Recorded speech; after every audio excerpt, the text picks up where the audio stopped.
Alhamdulillahirabbil alamin wassalatu wassalamu ala asyrafil anbiya'i wal mursalin sayyidina Muhammadin wa ala alihi wa sahbihi wa man tabi'ahum bi ihsanin ila yaumiddin, amma ba'd.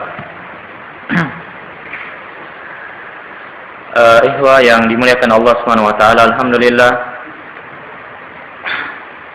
Ya, tentunya kita bersyukur kehadirat Allah taala ya atas segala nikmat karunia. Ya, dan teruslah bersyukur ya, karena ya ikhwan dimuliakan Allah, semakin maju ya kehidupan ini ya, semakin modern kehidupan ini, itu semakin melalaikan kita ya, semakin melalaikan kita. Kita banding-bandingkanlah diri kita, bagaimana kita dengan, mungkin di sini ada beberapa ikhwah yang sudah lama ya. Ya. Mereka pasti bisa rasakan perubahan itu. Ya. Iya, bisa rasakan perubahan. Dan hidup memang ternyata tidak gampang, tidak mudah, ya. Katakanlah kita masih berstatus ya, dalam tanda kutip ikhwah, begitu toh? Iya, masih disebut ikhwah. Masih datang kajian, ya. Masih ya, sebagian mungkin ikut tarbiyah dan sebagainya. Tapi cukupkah itu? Tidak cukup. Ya, tidak cukup, ya. Karena Islam itu bukan cuma di situ saja. Ya, Islam ini kita harus menjalani berbagai macam aspek kehidupan kita, ya. Dan itu butuh kekuatan, ya, butuh ya kekuatan.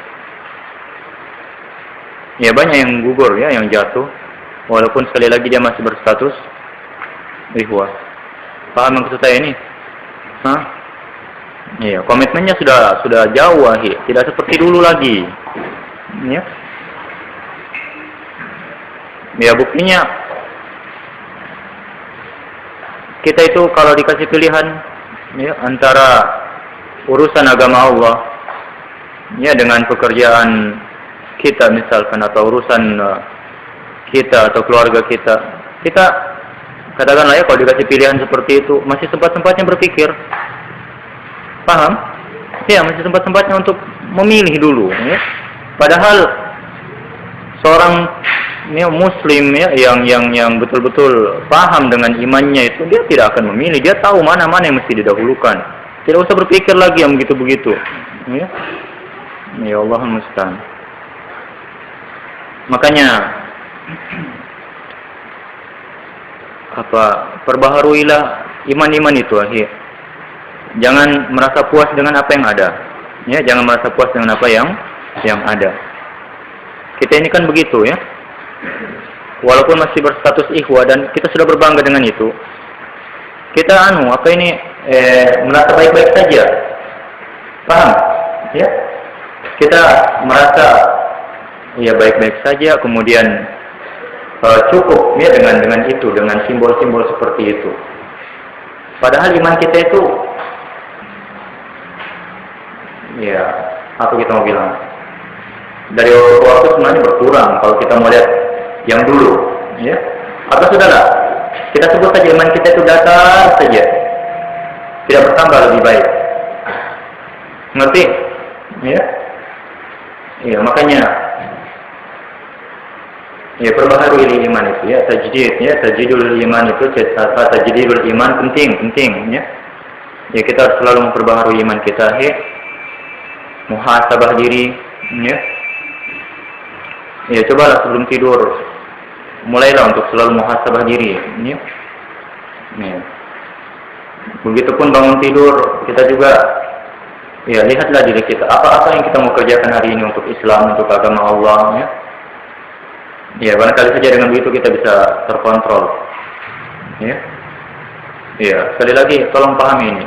Kalau dinasihati begini sadar, ya. Tapi kalau pulang ke rumah lupa lagi. Wallahu musta'an. Ya. Dan dia mungkin akan ingat satu waktu. Ya. Tapi itu lagi kebiasaan kita sekarang ini, ya, maaf ya, suka berdalih. Ngerti? Iya, suka berdalih. Ya. Mau dicari-carikan kebenarannya. Bahwasanya saya punya uzur. Ya. Allahumma musta'an. Ya. Ini nasihat untuk saya dan ikhwat sekalian. Jaga diri, ya. Jaga keluarga. Ya, untuk kebaikan bersama, ya, untuk kebaikan Islam, kebaikan kaum muslimin. Karena masih panjang jalan perbaikan ini, ya. Kalau kita tidak baik, ya, kita yang paham ini tidak baik-baik juga, tidak usah terlalu berharap mau baik negara ini.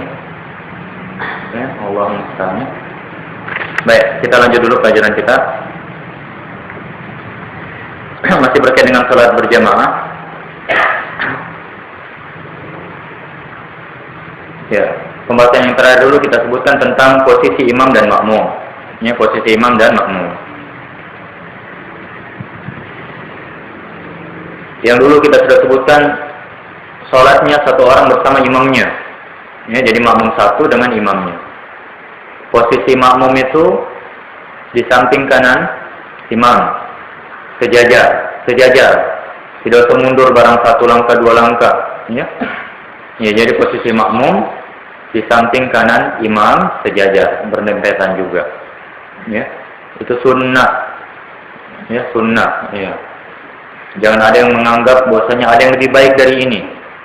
Baik, kemudian dimundur-mundurkan sedikit. Tidak boleh. Karena Rasul yang mulia sallallahu alaihi wasallam mengajarkan kita seperti itu, ya, mengajarkan sahabat-sahabatnya. Baik. Kemudian yang kedua yang berikutnya, salatnya dua orang atau lebih, ya, di belakang seorang imam. Nah, di mana mereka berdiri? Iya, semua sudah paham ini, ya. Jadi kalau makmumnya itu dua orang atau lebih, ya, mereka berdiri di belakang imam. Ya, buat saf, ya, di belakang imam. Baik. Kalau banyak, ya, tidak ada masalah ketika, ya. Intinya dia di belakang imam. Kalau cuma dua orang, ya, pendapat yang paling kuat, ya, mengatakan bahwasanya mereka berdua itu, ya, di belakangnya imam. Ya, di belakangnya imam. Ya, dalam hadis yang diriwayatkan oleh Imam Muslim dari Jabir radhiyallahu anhu, ini kisahnya Jabir, ya.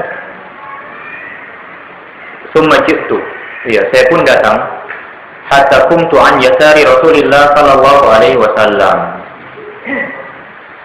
Ya, saya datang dan saya langsung berdiri di sebelah kirinya Rasul yang mulia sallallahu alaihi wasallam. Fa'aqada biyadi. Beliau pun mengambil tanganku. Fa'adarani hatta aqamani an yaminihi. Ya, dan beliau memutar saya sampai beliau berdirikan di sebelah kanannya. Paham ini? Allahumma musta'an, ya. Ya, kata Jabir radhiyallahu anhu, ya. Saya datang, ya, sampai akhirnya saya berdiri di samping kiri Rasulullah sallallahu alaihi wasallam. Kemudian beliau memegang tanganku dan memutarku, ya, dan menjadikan saya di sebelah kanannya. Itu sunnah, ya. Jadi kalau satu orang di sebelah kanan imam. Kata Jabir radhiyallahu anhu, "Tsumma jaa Jabbar ibn Sakhar fatawadda." Kemudian tiba-tiba datang, ya, sahabat yang lain, ya, Jabbar ibn Sakhar, dia berwudu. Tsumma jaa, kemudian datang, faqama an yasari Rasulillah sallallahu alaihi wasallam. Kemudian berdiri di samping kirinya Rasul sallallahu alaihi wasallam. Ngerti? Jadi makmumnya itu kanan dan kiri. Ya, di kanan dan kiri, ya. Ya, kata Jabir radhiyallahu anhu, fa'aqada Rasulullah sallallahu alaihi wasallam biyadaina jami'an fadafa'ana hatta aqamana khalfahu. Ya, maka Rasulullah sallallahu alaihi wasallam mengambil kedua tangan kami, kemudian mendorong kami sampai akhirnya kami berdiri di belakangnya. Baik, ya, sampai kami berdiri di belakangnya sallallahu alaihi wasallam. Ya, ini pendapat yang paling kuat dan pendapatnya jumhur, mayoritas sahabat juga, kecuali Ibnu Mas'ud, ya, radhiyallahu anhu. Beliau berpendapat seperti ini, bahwasanya makmum kalau dua orang berdiri di samping kanan dan kirinya imam, ya. Mungkin belum sampai hadis ini, wallahu a'lam. Ya, ala kulli hal kita katakan ya bahwasanya pendapatnya para ulama ya dengan kesepakatan mereka para sahabat ya radhiyallahu anhum dan yang lain-lain ya bahwasanya makmum dua orang itu di belakang imam ya kecuali pendapat yang dinukil dari Ibnu Mas'ud ya radhiyallahu anhu. Ya, itu kalau dua. Kalau tiga ya semuanya sudah sepakat ya para ulama dengan ijma ya bahwasanya jumlah ya yang lebih tiga dan seterusnya ya mereka semuanya di belakang imam. Dan ingat ikhwan yang dimuliakan Allah, tidak boleh ada makmum lebih maju dari posisinya imam. Ya, lebih maju dari posisinya imam. Ya. Jumhur ini berpendapat bahwasanya orang yang sholat di depan imam, sholatnya itu batal. Ya, sholatnya itu ya batal. Ya. Ada pendapat lain dari Imam Malik, ya, Ishaq, Abu Thawr dan Dawud membolehkan itu kalau tempat itu sempit. Baik, kalau tempat ya sempit. Ya. Atau ada yang bilang secara mutlak, tapi ini pendapat yang lemah. Ya, wallahu a'lam bishawab. Makanya kalau di Masjid Nabawi di halamannya itu ada tiang-tiang pasti ada tertulis di situ batas imam, ya batas imam. Ya. Jangan maju dari tempat itu. Baik, berikutnya lagi buat mereka Allah masih berkait dengan posisi imam dan makmum ini.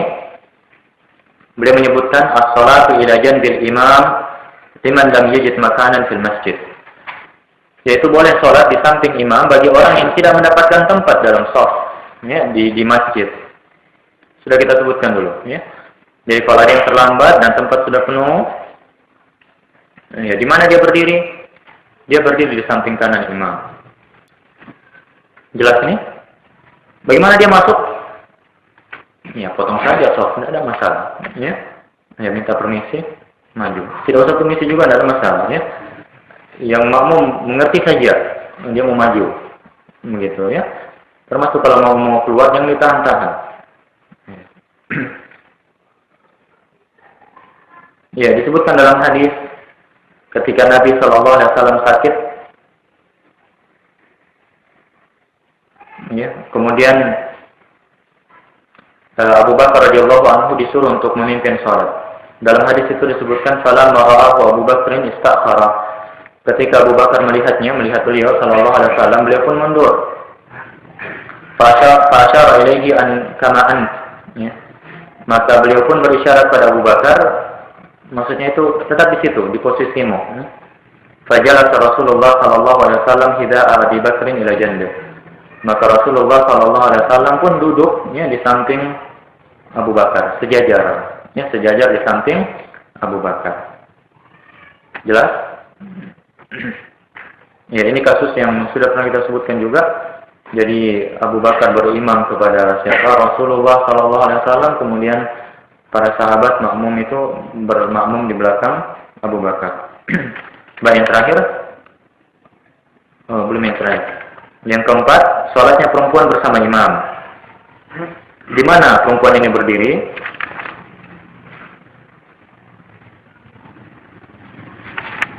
Ya, jika seorang wanita sholat bersama imam,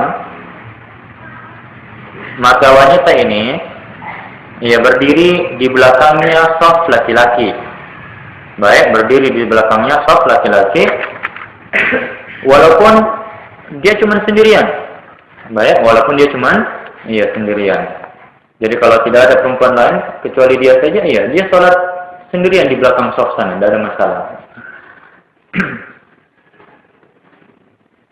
Ya.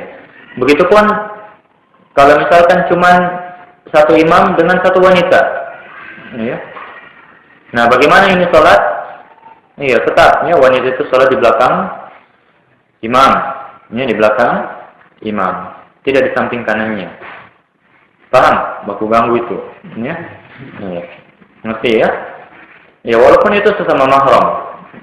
Ya, walaupun dia mahramnya, dia sholat di belakang imam. Baik, di sini faedah beliau sebutkan jika seorang wanita ya, lebih maju dari beberapa laki-laki. Nah, ya, posisinya itu lebih maju dari beberapa jamaah laki-laki. Bagaimana sholatnya ini? Ya, menurut jumhur sholatnya sah, tidak ada masalah. Baik, ya, sholatnya sah. Jadi kalau sebagian jamaah perempuan lebih maju dari jamaah laki-laki, ya sholatnya sah. Kemudian menurut Hanafiyah, ya, mazhab Hanafi, sholatnya itu rusak, ya batal. Wallahu a'lam ya. Tapi al-kulli hal ya jumhur seperti itu. Cuman jangan sampai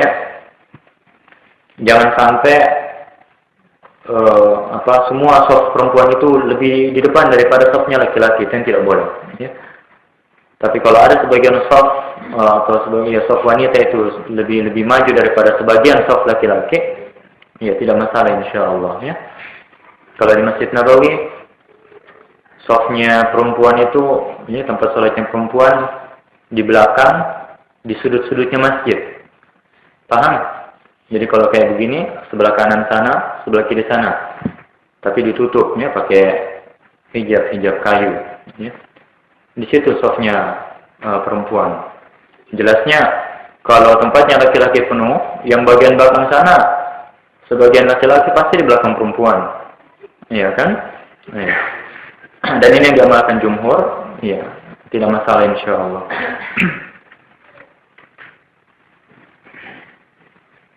Baik, sekarang sholatnya seorang wanita dengan wanita-wanita yang lain.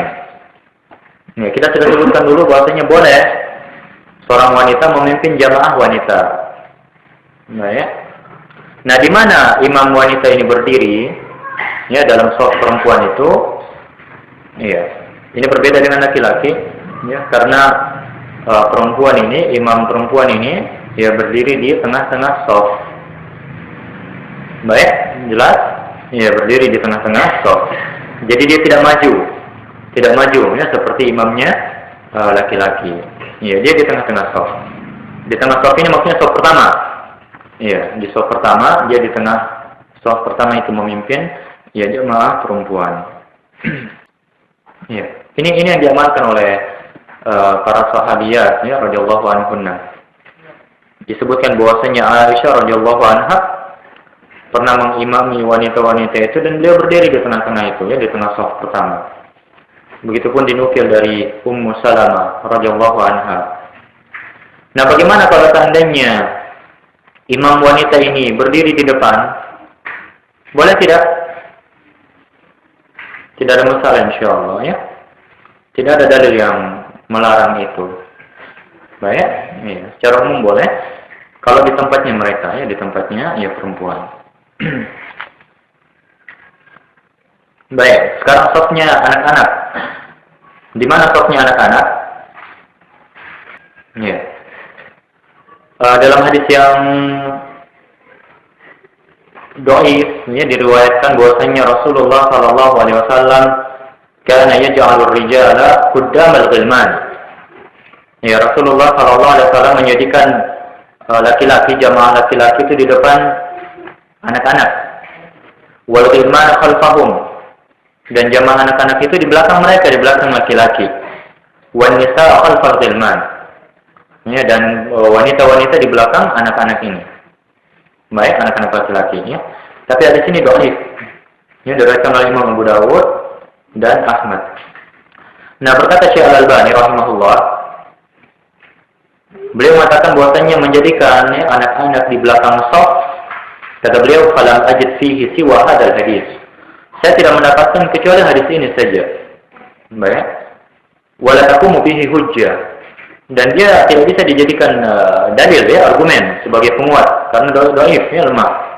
Makanya kata beliau, fala ara ba'san min wuqufi sibyan ma'a rijal in kan idza kana fi saffi muttasi'. Ya, beliau mengatakan saya memandang tidak mengapa, ya, tidak mengapa menjadikan anak-anak itu berdiri bersama kaum laki-laki, ya, laki-laki dewasa, kalau memang shafnya itu, ya, mencukupi, ya. Jelas? Ya, tidak ada masalah, ya. Baik, sudah jelas ini tentang soft ya, posisi imam dan makmum. Nah, sekarang persoalan yang lain lagi tentang sholatnya imam dan makmum di tempat yang tinggi. Ya, di tempat yang tinggi. Bagian pertama kita sebutkan dulu tentang imam berdiri di tempat yang lebih tinggi dari makmumnya. Ya, berdiri di tempat yang tinggi dari makmumnya. Apa hukumnya ini? Ya, jumhur mengatakan hukumnya itu makruh. Ya, makruh. Ya, dimakruhkan, ya, tidak disukai, ya, dibenci. Bahwasanya imam itu berdiri di posisi yang lebih tinggi daripada makmumnya. Baik itu dengan sebuah hajat, ya, keperluan, atau tanpa ada ya kebutuhan untuk hal tersebut. Ya. Apa dalilnya? Ya, diriwayatkan dari Humam, ya, rahimahullah, bahwasanya Hudzaifah radhiyallahu anhu mengimami manusia di Madain. Apa itu Madain? Hah? Tempat ibadah? Bukan. Apa itu Al-Madain? Ayolah, tahu sejarah kan? Apa itu Al-Madain? Ibu kota Persia. Ya? Ibu kota Persia dalam bahasa Arabnya. Baik. Jadi Hudzaifah mengimami manusia di Madain, di tempat yang tinggi, ya. Fa'aqada Abu Mas'ud Al-Ansari biqamisihi fajazabahu, ya. Ya, maka siapa Abu Mas'ud Al-Ansari radhiyallahu anhu mengambil memegang bajunya Hudzaifah kemudian menariknya. Ya, menariknya. Falamma faraga min salati, ketika selesai dari salatnya, ya, Abu Mas'ud berkata, "Alam ta'lam annahum kanu yunhauna an dzalik?" Ya, tidakkah kau tahu mereka dulu dilarang dengan yang begini-begini ini, ya, berdiri di tempat yang lebih tinggi? Qal, kata Hudzaifah, "Bala, ya. Qad zakartu hina madatani." Saya ingat ketika engkau sudah tarik saya tadi. Ya. Jadi makruh hukumnya, ya. Ya. Ini secara umum, ya. Tapi kalau misalkan ada keperluannya, maslahat, misalkan imam ingin mengajarkan makmum tentang sholat yang benar, seperti Rasulullah SAW, beliau pernah sholat di atas mimbar, ya, di atas mimbar, yaitu boleh, ya, insya Allah tidak masalah. Tapi ingat, jangan terus-terusan begitu, ya. Ya, cuma untuk sekali, ya, 2 kali mengajarkan orang saja. Baik, itu yang pertama. Nah, sekarang makmum lebih tinggi dari imam. Bagaimana ini? Jadi posisi makmum di tempat yang lebih tinggi dari imamnya. Nah, untuk masalah ini, wallahu alamnya tidak ada dalil yang melarang untuk hal tersebut. Ya, tidak ada dalil yang melarang untuk hal tersebut, terutama kalau memang ada hajat, ya, untuk hal itu. Ya. Paham ini? Apalagi zaman sekarang kan banyak masjid bertingkat. Ya, ya, bertingkat. Ya, jadi boleh, tidak ada masalah. Tapi ingat, di tempat posisi yang memang memungkinkan bagi makmum untuk mengikuti imamnya. Ya, mengikuti, ya, imamnya. Ya. Jangan sampai gara-gara makmum tidak lihat imam, akhirnya salah gerakannya, ya, berbeda dengan imamnya.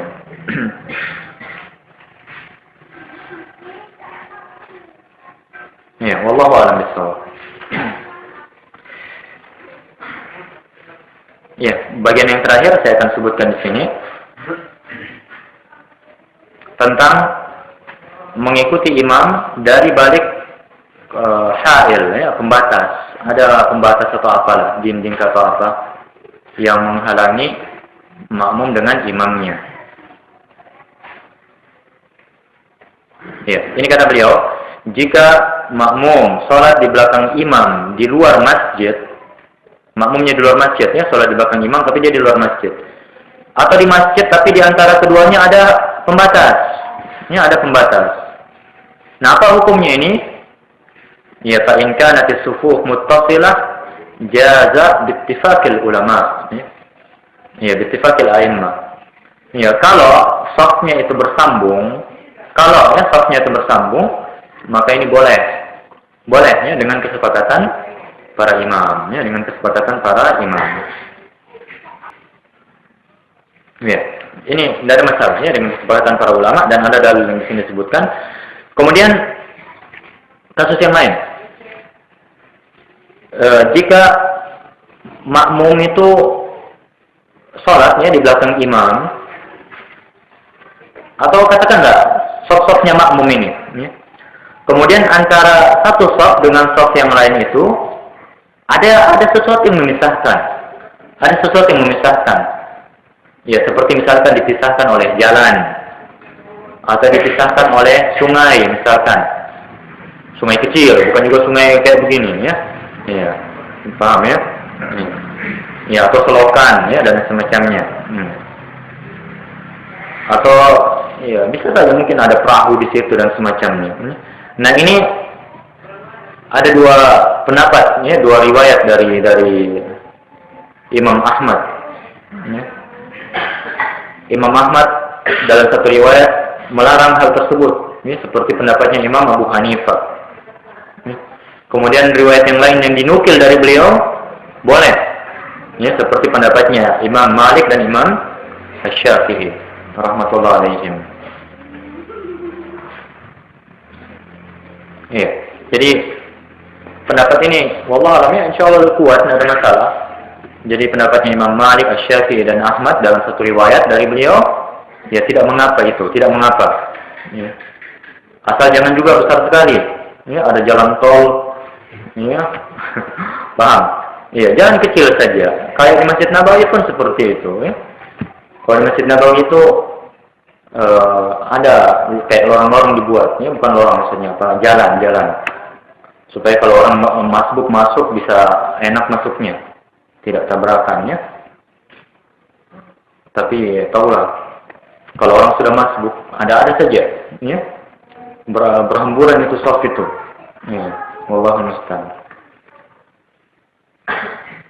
Ya. Nah, ikhwan yang dimuliakan Allah Subhanahu wa taala, yang kita sebutkan ini masalah jarak itu dan sebagainya, ini dalam kasus ya ada hajat, ada kebutuhan untuk itu, ya. Karena mungkin masjidnya kecil atau sudah penuh dan seterusnya. Baik. Tapi kalau tidak ada kebutuhan untuk itu, jangan dibuat-buat lah. Ya, jangan dibuat-buat ya. Nah, terakhir sekali dia sebutkan la tasihhu shalah iktidaan bi imamin tunqal salatuhu bil mizyar. Tidak sah salat ya dengan mengikuti imam dari radio atau televisi. Paham? Jadi jangan sampai ada yang bilang saya ingin salat di Masjidil Haram, ya. Kemudian bermakmum di belakang imam yang salat. Tidak nyambung, ya. Tidak boleh, tidak sah, ya, tidak sah. Baik, demikian wallahu a'lam bishawab. Wa sallallahu ala nabiyina Muhammad. Ya, kita azan dulu ya. Ya, silakan. Ya, Allahul musta'an. Baik, cukup. Kalau ada yang bertanya silahkan. Ya, silakan. Terkait dengan sholat yang dua orang yang satu imam. Iya. Bagaimana kalau yang datang yang ketiganya? Biasanya yang dia tepuk. Hah? Tepuk di sini. Oh.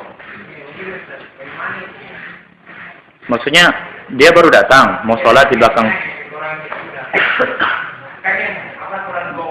Oh iya. Hah. Nggak ada masalah. Yang penting makmum itu mengerti saja. Oke? Kalau dia sudah tahu ada yang datang dan pasti tahulah, kecuali dia khusyuk sekali sampai lupa segala hal, itu lain urusannya. Tapi bukan begitu khusyuk yang betul ya. Iya. Dia masih rasa ada orang datang. Nah, kalau ada yang datang mundurlah sendiri. Iya. Atau kalau diberitahu seperti itu, ya pahami saja, mundurlah. Tidak ada ketentuan harus ditepuk 3 kali atau di sebelah kanan, sebelah kiri, tidak ada. Baik, intinya paham, saling memahamilah dua orang ini. Jelas? Oke. Siapa tadi? Ahmad ya.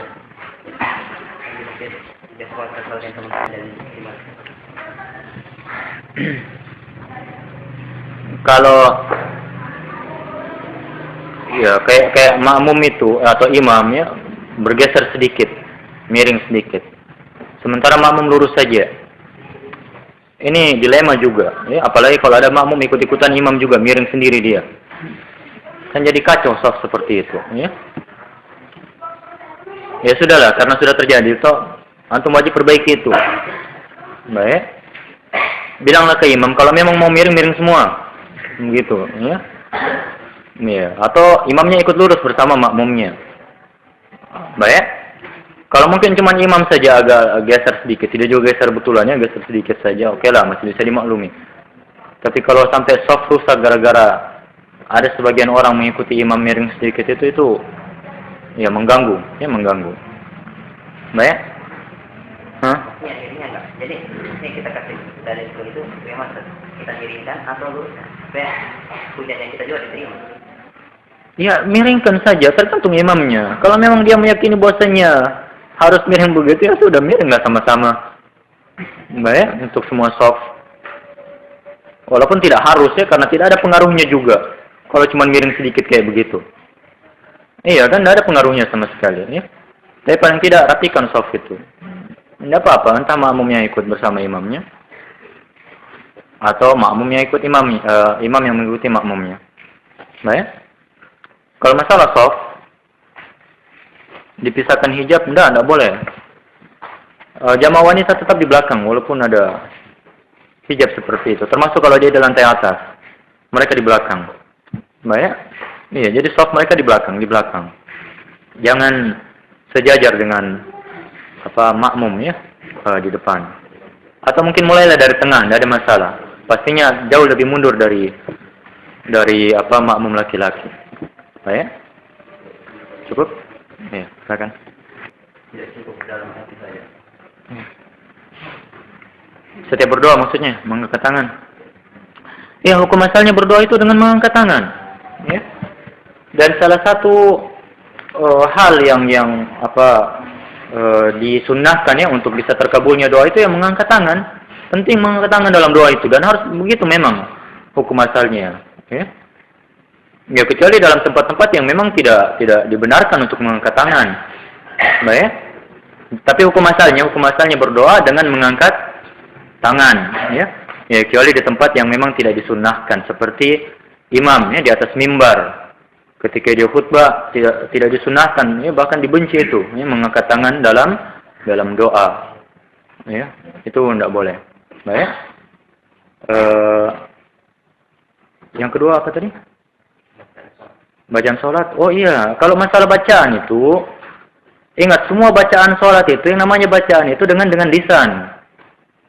Jadi jangan ada yang baca zikir dengan hati. Tidak sah sholatnya itu. Paham? Tidak sah, ya. Karena dia dibaca dengan lisan. Semua zikir itu dibaca dengan lisan. Bahaya kalau orang sholat cuma dengan hatinya.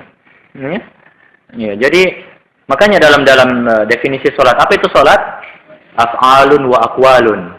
Ya, perbuatan-perbuatan dan ucapan-ucapan. Ucapan dengan lisan maksudnya. Itu yang dipahami, bukan ucapan hati.